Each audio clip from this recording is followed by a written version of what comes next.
Tekst Koračnice "Otadžbino, sinovi smo tvoji" napisao je Svetozar Radišić.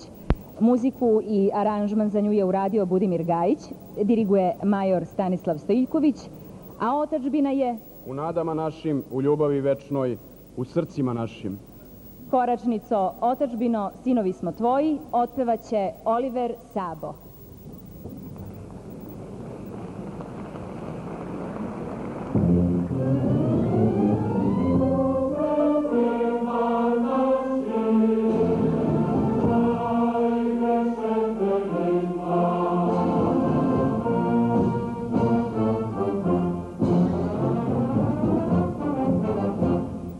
Otadžbino, sinovi smo tvoji, Bog predaka u nama je večni, nastala si u vekovnoj borbi, rasti srećna samo